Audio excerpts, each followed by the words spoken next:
What's up, cooks? It's Wednesday. I'm sipping hot cider because the holidays are upon us. And we have a big, huge cook coming up, and that is Thanksgiving. And I know everybody's starting to get their preparations going. I just thought I would talk about my 5 tips for cooking a successful Thanksgiving dinner. It starts with being organized and ends with my last tip, which we'll talk about that. And it will help you have a successful and happy Thanksgiving without a lot of extra drama. So join me and let's talk about my top 5 tips for a successful Thanksgiving dinner.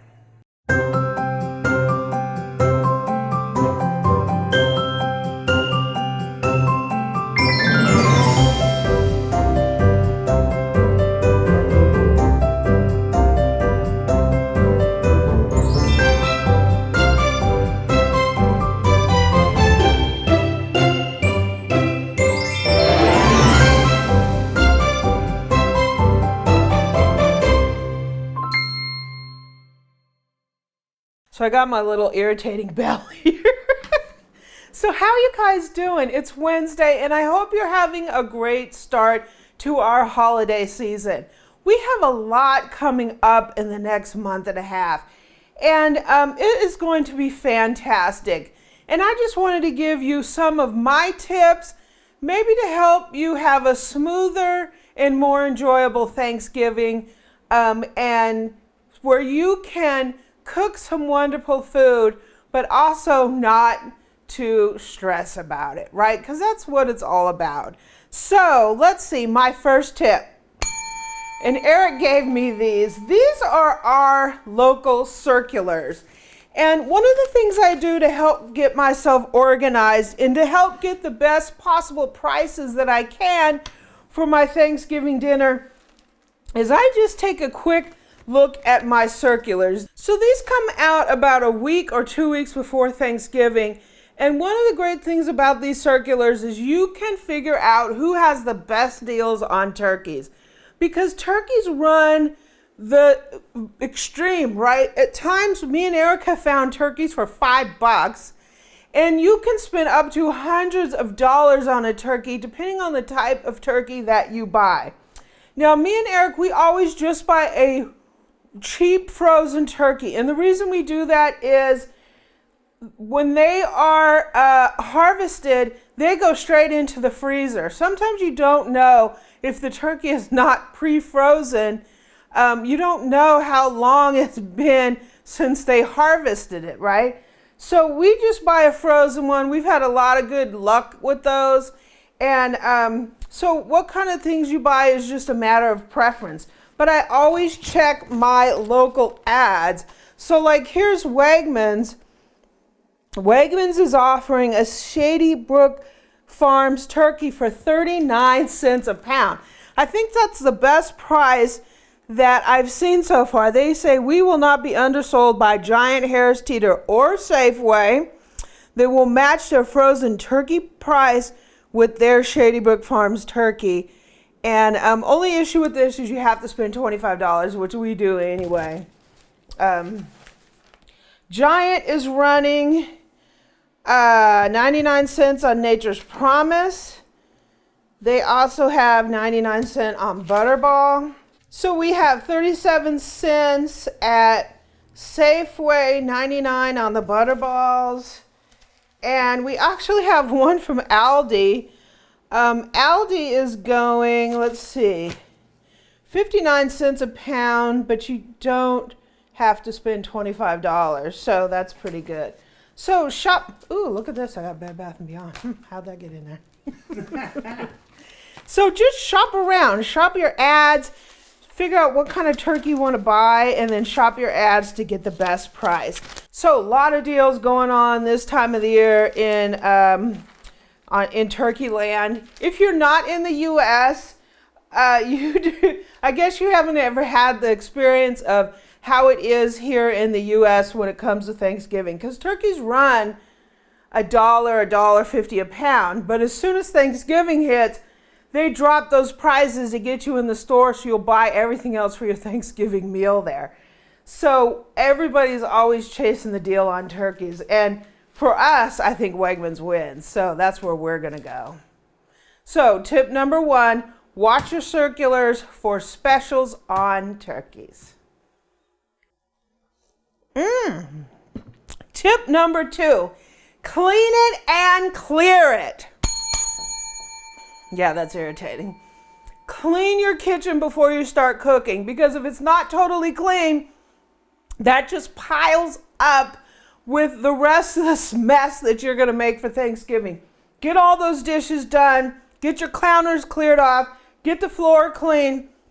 Get everything nice and clean.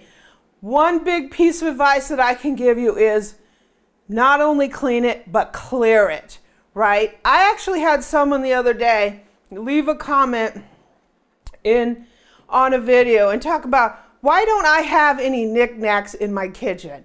So what does Eric do? He goes, I had those pilgrims in here, but he sort of knick-knacked it up, bringing in another turkey and all this stuff. And I like the decorations, but when it comes to cooking a Thanksgiving dinner, clear a lot of this stuff off. When you get up in the morning, make your morning coffee and get that coffee maker out of there, right? Get all the extra stuff that you're not going to use to cook, get it out of there, because you're going to need the space. And a lot of us, everybody has limited counter space. Another piece of advice is do some of your prep the day before. So if you chop your celery and chop your onions and chop all that stuff, put them in individual bags and put them in the refrigerator, then you can clear all the prep stuff out of your kitchen, wash it the night before, so then what comes in the next morning is just the cooking. So clean it and clear it. Tip number 3. Bongo. I actually made Eric play bunco one year, and he liked it. Tip number 3, set up your table in advance. We set up ours a week or two ago, and the best thing to do is to set up in advance, because nothing's worse on the day of the cook when you've cooked all day long and you're tired as you know what, and you look over and the table is not set up. So now you got to set up the table. By the time you set the table up and you get ready to eat, you're absolutely exhausted. So set up the table in advance, a couple days before or the day before, so you don't have to do it in the middle of your cook. Next up is get your equipment ready. Yeah, that is a very important tip.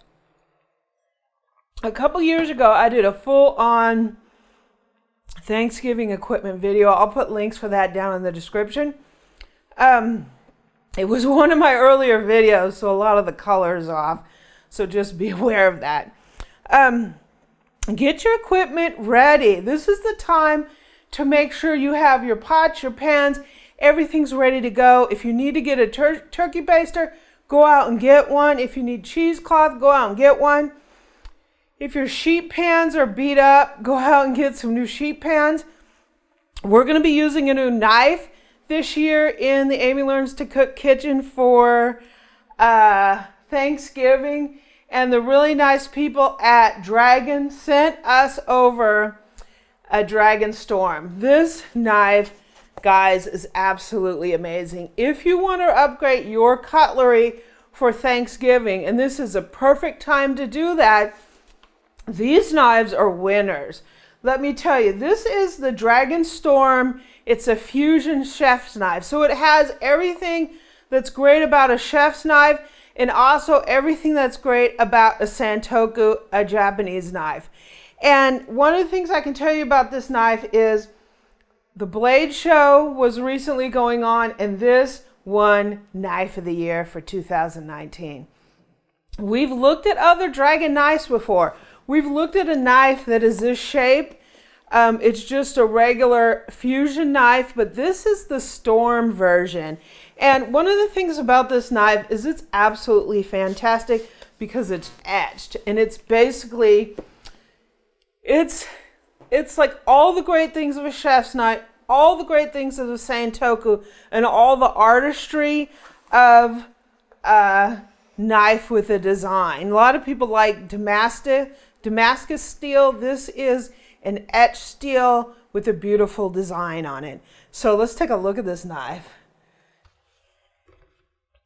Ooh, look at this. Look at this knife. This is amazing. This knife is absolutely amazing. It is incredibly gorgeous. So this knife, just like the other dragon knives, is made from American steel. It's BD1N steel. It's a high quality, durable steel. So what's great about this knife is even though it's like a chef's knife, it is hardened to a 63 on the Rockwell scale. So it is sharp as all get up. So look at this bad boy. Oh my gosh. And look at the etching. It's so unique, and it's so, it has that artistic element to it with the etching, but it's, oh my God, it's just, I love this knife. It is amazing. So what you get is you have a G10 handle. This is a man-made product, but it's very durable. You have beautiful rivets in here, and you have a beautiful pin in here as a decorative element, but it's, it's also a pin. It goes through the other side. It is obviously full tang. And what's great about this knife, it is finished so beautifully. And it doesn't have the full bolster, so you can sharpen it all the way to the back of the knife. Look at this bad boy.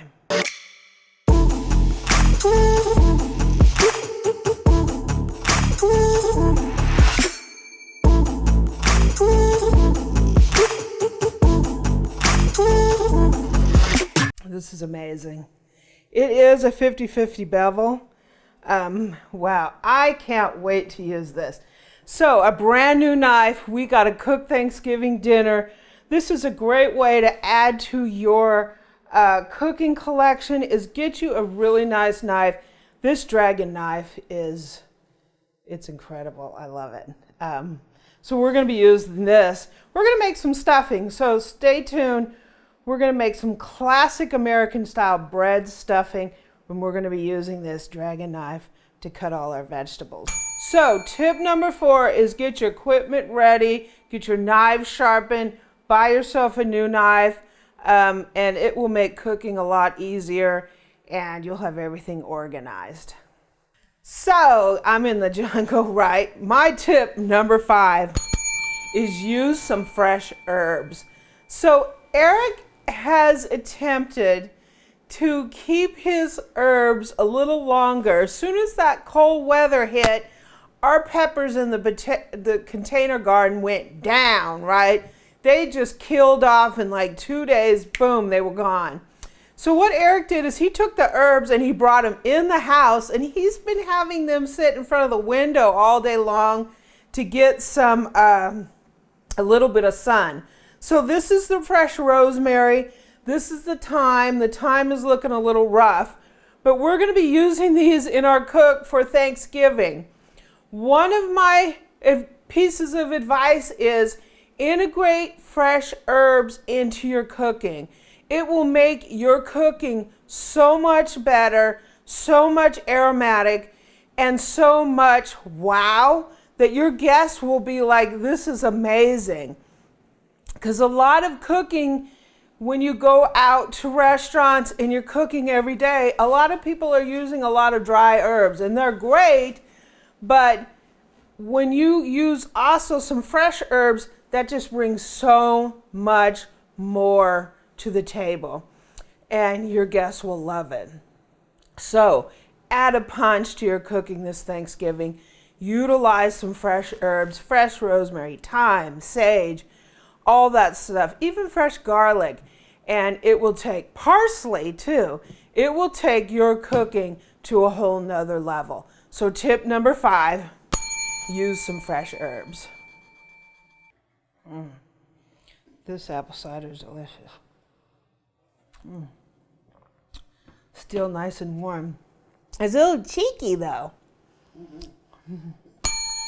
Bonus tip number 1. You know I'm going to have some bonus tips. Try something new this year. We all have the classic recipes that we do all the time, but bring in a new dish just to help bring your skills along and surprise your guests with something new. If not, try taking an old dish and cooking it only from scratch. I see a lot of people, and I'm guilty of this too, is cooking Thanksgiving, but it all comes from like packaged food. It's like cream of something soup, it's like stuffing out of the box, it's like pies from the freezer. And everybody's going to have an element of that because you can't just cook everything from scratch. But try something that you haven't cooked from scratch. Try to do it yourself this year. And one great thing is the cranberry sauce. We have a big bag of fresh cranberries, and I have a really good recipe for a Grand Marnier cranberry sauce. I'll put a link to that in the description. Cook a pie. Make the crust from scratch.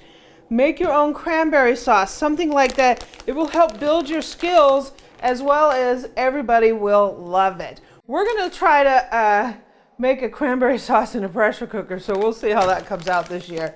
But one of my bonus tips is try something new or make something from scratch that you've never made before.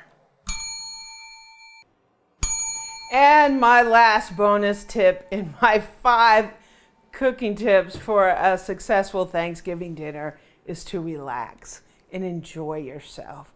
Thanksgiving is a time where we get together and we update everybody on our lives. We talk about what's going on. We come together because we can't do it a lot during the year because we all work, we all are busy doing whatever it is we do in our lives. And it's sometimes the only time that you can get together with friends or family and, catch up. And that's what Thanksgiving is about. It's not about having the fanciest table, and it's not about cooking the juiciest turkey and having the best side dish. It's a time for you to come in your kitchen and cook and enjoy yourself. And if something doesn't turn out right, it really doesn't matter. If you burn the rolls, big deal. Run down to the store and get some more rolls or don't have any. If the turkey is slightly dry, it just leads for a funny story in this future. Every single Thanksgiving, something goes wrong, and every single Thanksgiving, it gives us a good story for the years to come. So just relax, enjoy yourself, enjoy your kitchen, enjoy cooking, and enjoy your guests. So my final tip for a successful Thanksgiving dinner is to relax and enjoy yourself. So cooks, I just want to wish you a very happy Thanksgiving. If you want any advice for cooking, for equipment, or you just want someone to talk to de-stress, leave me a comment. Join my Facebook group at facebook.com/groups/Amy Learns to Cook. We are all in this together. What's great about Thanksgiving is we are all cooking similar dishes. And so even though we might be thousands of miles apart, we do have some commonality because we're cooking a lot of the same things on Thanksgiving. That's why it's one of my favorite holidays. And I'll put together a playlist of all my prior Thanksgiving related videos, as well as the recipes are available on my website. So go out to amylearnstocook.com if you want to try the bread machine dinner rolls, which has become a favorite among a lot of people this time of the year. Also, my cranberry sauce. We've done turkeys, I don't know how many different ways. So the recipes are on my website, but I'll put a playlist down below, a link to the playlist, so you can see the videos as well. So have a great Thanksgiving. Check me out in my Facebook group. Also, you can catch me on social media at Pinterest and Twitter at Amy Learns to Cook, and on Instagram at Cookin' with Amy. Happy Wednesday and happy Thanksgiving. Mm.